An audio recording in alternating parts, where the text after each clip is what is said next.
Hello, Bruce. Bruce, welcome. Thanks for joining us. Bruce Scott, you are the Director of Program Ministries for Friends of Israel Gospel Ministry. Shalom, Ray. It's good to be with you. Yes, that's correct. Excellent. So thanks a lot for joining us and just sharing a little bit of what you're up to. And you recently returned from Israel. You had a group of folks that, amongst other things, did a little bit of volunteering for Leket, Israel. Tell me a little bit about FOI, Friends of Israel Gospel Ministry. Sure. Friends of Israel was started in 1938 around the city of Philadelphia by a group of Christian businessmen and some pastors who saw Jewish people fleeing Nazi Germany, getting out while they still could, and some of them were coming to the United States. So God put it on their hearts to minister to them and to meet their physical and material needs as refugees, and also to share the love of the Messiah. And so God began the ministry at that point, and He has increased it over the years so that we have workers in various countries around the world. We all love Israel. We all love the Jewish people, and our passion is to minister to them. As our mission statement says, that we are an evangelical worldwide ministry that communicates biblical truth about Israel and the Messiah while bringing physical and spiritual comfort to the Jewish people. So that's who we are. Wow, excellent. So the organization's been around for a while. Yes, it has. 10 years before Israel became a state. Wow, that's incredible. So, okay, so you're involved with program ministries. What does that mean? As Director of Program Ministries, I create, administer, and implement various programs for Christians to get involved, to serve the Jewish community, to serve Israel, to experience a cross-cultural encounter with our Jewish friends. And one of those programs is the one that we just took to Israel in June, called Origins. Origins is specifically geared for young adults, 18 to 28-year-olds. And Origins is actually an acronym that stands for Our Resolve is Giving Israel Never-Ending Support. Wow. I love it. That's excellent. So Origins lasts for 19 days, and we've been doing this since 2007. Wow. Okay, that sounds exciting. So hands-on experience in Israel, not just a Holy Land tour, but actually roll up your sleeves, get involved. Exactly. Friends of Israel has 2 tours a year, one in March, one in October. And tours are great. I highly recommend them, taking people to Israel. But we also wanted to give an opportunity for people to do more than just go to Israel and maybe see Israel as kind of a living museum. We wanted them to do more than that. You know, as I said, there's nothing wrong with the tours, but sometimes you want to meet the people and get involved and show your love and support for Israel. So what we do is we've provided 2 volunteer opportunities in Israel. One is Origins for young adults. And then a few years after we started Origins, older adults came to us and said, don't you have something for us? So that's when we started Hesed. And it's also 19 days. We don't do the same type of things in Hesed as we do with Origins. Like, the older adults don't necessarily like crawling through caves and things like that. Some of the fun stuff that we do with the young adults. With the kids. Okay. But both of them are geared to go and serve the nation of Israel, to volunteer. For many years, we were on a kibbutz, working on the kibbutz. We also, for many years, worked at Kaplan Medical Center in the city of Rehovot, just south of Tel Aviv a little bit. And then this year, we decided to serve with Leket Israel, and we're glad we did. Wow, excellent. Bruce, I remember, my wife and I have led tours. I remember the first volunteer group that we took to Israel. We did a little bit of sightseeing and we volunteered for several days. I'll tell you, volunteering in Israel is a radically different experience than traveling around on an air-conditioned bus Yes. and seeing all the holy sites. Yes. So tell me a little bit about that. So tell me about your experience with Leket Israel. What did you do? What describe the experience for me? Sure. So this was our first year volunteering with Leket Israel. So we didn't know really what we were getting into. I had conversations with you and had corresponded with Michelle there at Leket Israel. So I had an idea of what we'd be doing, but to actually experience it was different. So with our Origins team in June, there were 15 of us, and two leaders, myself and my co-leader Cameron Joyner, and then 13 young adults, various ages, and they were from 12. All of us were from 12 different states in the United States. So we all just weren't from one area. There were people scattered. So people apply, they hear about the program, they apply, and then we accept them. And so they can come from anywhere. We've had people from Canada with our Chesed program. We've had people from Australia. So our experience with Leket was one where we spent the first 3 days of our volunteering at the Logistics Center, which is north of Tel Aviv, a little ways. We were housing down in Rehovot, and we drove to the Logistics Center for those 3 days. And I'd have to say that getting there was a little bit of an experience because of traffic. Traffic is, as you probably know, can be pretty crazy there. Bruce, they have cars in Israel, do they? Yes, they do. In They're fact, not using camels any longer. no camels. We had 3 cars, so we had a little caravan, and sometimes the traffic was pretty rough, but we got there, and we went to the logistics center. They were very welcoming, wonderful people. They gave us kind of a brief explanation of what they do there in a tour, and then they gave us assignments. They divided us up, and it was all very, even though it's the summertime, it was very cool inside the logistics center, and they had fans going on, and so it was very comfortable there. But they basically were sorting in the logistics center. They have all sorts of fruits and vegetables. I was just writing down some of the fruits and vegetables that we sorted while we were there. We had avocados, lots of onions, potatoes, carrots, lemons, apples, and other kinds of fruits and vegetables that I didn't know what they were.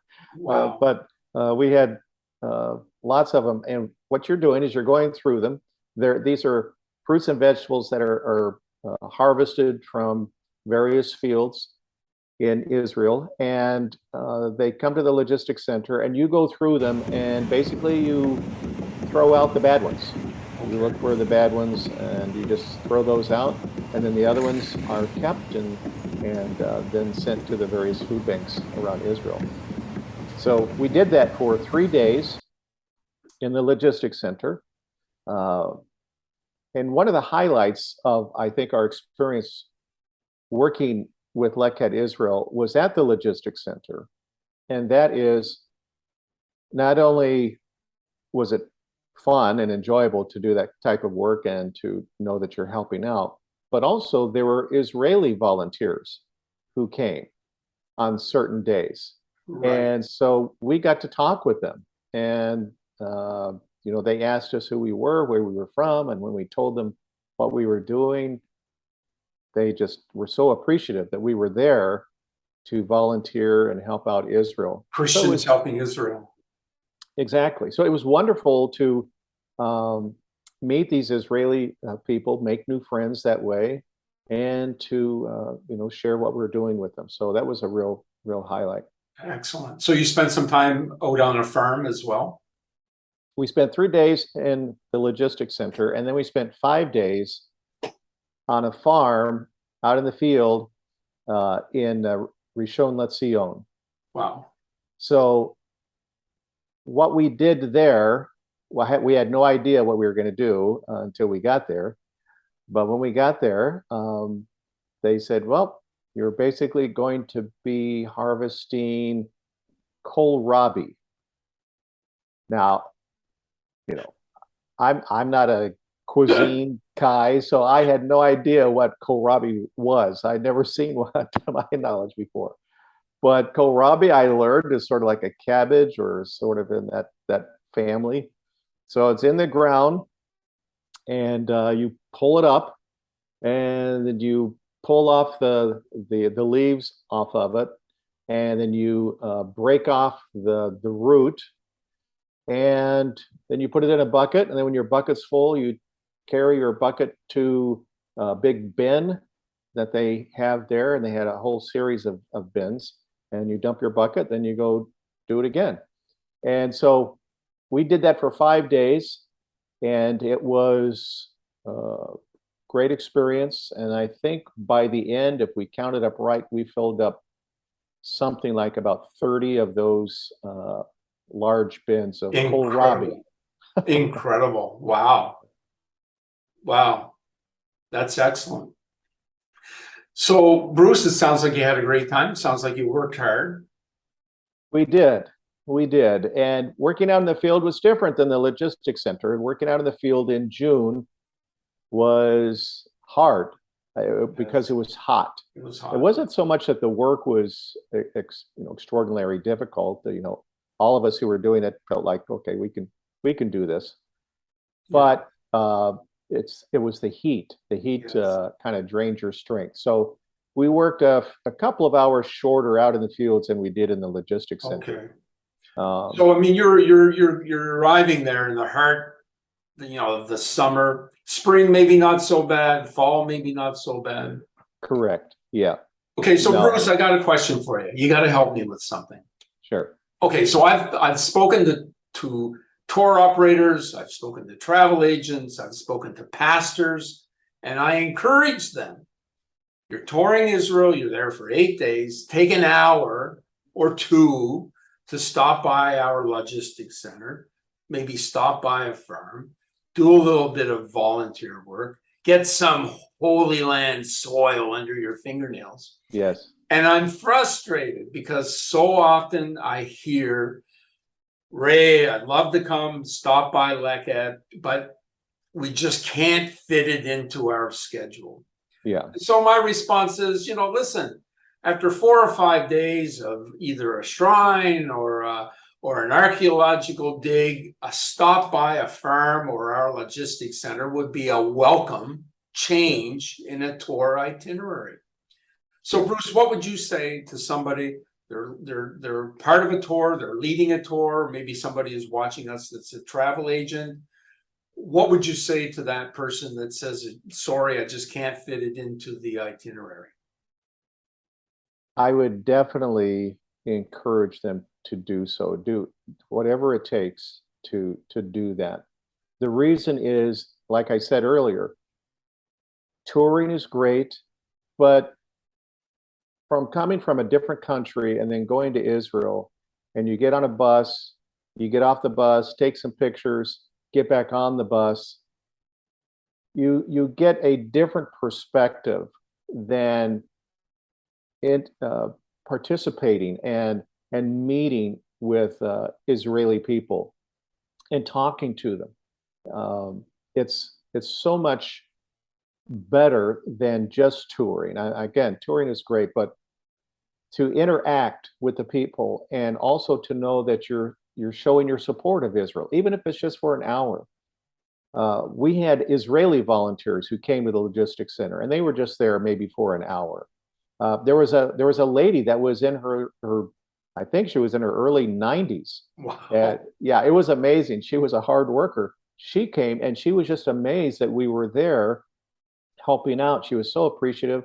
But you get to interact with these people and you Yes. get to do something different, and it's completely uh, gives you a completely different perspective than just touring. So yes, I highly recommend it. Wow. And so we would like to encourage you to stop by, do a little bit of volunteer work. Don't have to spend 8 days like Bruce and his team did, but an hour or two. Okay, so Bruce, I got another question for you before we let you go. Okay, so we want to just step back and look at the big picture. Sure. I remember when I made my first trip to Israel a number of years ago, Bruce. I'm speaking to a friend who's a pastor, and I'm telling him excitedly I'm going to Israel. And I will never forget his response. He said, Israel, why would you want to go there? Mm. I was stunned. Okay, so that's my question to you, Bruce.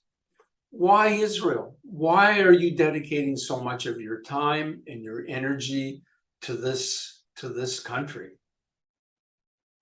It's a great question. So many ways you can answer it. Israel is the only true democratic country in the Middle East. Israel has many things in common with the West, and is certainly an ally of the West. But as a Christian, I would say the basis of it is the scriptures. If you understand the scriptures in a way where you see that God still has unconditional, eternal, literal covenants and promises that he's given to Israel, the Jewish people, that are still not fulfilled yet. Uh, and if God is going to be God and prove himself true to himself, he has to keep those promises. And so God still has a plan and a program for Israel. Also, the promise that God gave to Abraham in Genesis 12:3, I think still is in effect till today. He promised to Abraham and Isaac and Jacob, their descendants forever, I will bless those who bless you, and the one who curses you, I will curse. And the first word for curse there has the idea of even if you treat them in a disparaging way or disrespectful way, I will bring calamity upon you. But God says, if you bless them, I will bless you.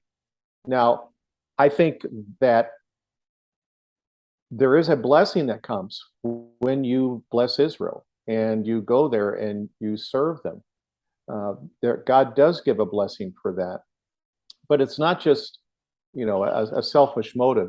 I just want to do this so that I can get blessed. Right. We want to bless God's people because he still loves them. He still has a plan and program for them, and he will fulfill that. So definitely, it's the greatest thing that we can do to show our love for the Jewish people is to bless Israel. And it's funny when we talk about our program for young adults that we have with Friends of Israel and our program for older adults. The older adults always ask the question before they go, is it safe? And the younger adults always ask the question, how much does it cost? So you can see the That's difference in funny. perspective there. But That's it funny. is safe and it is cost effective to go there. I mean, the benefit that you'll get, the blessing you'll get is far more than the financial cost to it. So I definitely recommend it. Wow. And compared to other places in the world, Europe, for an example, Israel is not expensive. Exactly. And plus, yes, wonderful history and places throughout the world, beautiful sites. But Israel is the place where the Messiah walked. And the history, the biblical history that is there, it's only there in Israel. Um, and so it's well worth it. And God is still writing that history. And Absolutely. Yes. Israel's future looks bright. Very much so. Very much so. Bruce, thank you very much. Bruce Thank you, Scott, Uday. Friends of Israel Ministry, please check them out. We have the website below. And if you're interested in visiting the land and you want to make a contribution to Israel's needy, and as Bruce mentioned, interact with Israelis, please be in touch. We'd love to host you as well. Okay. Thanks, Bruce. God bless. God bless you. Thank you.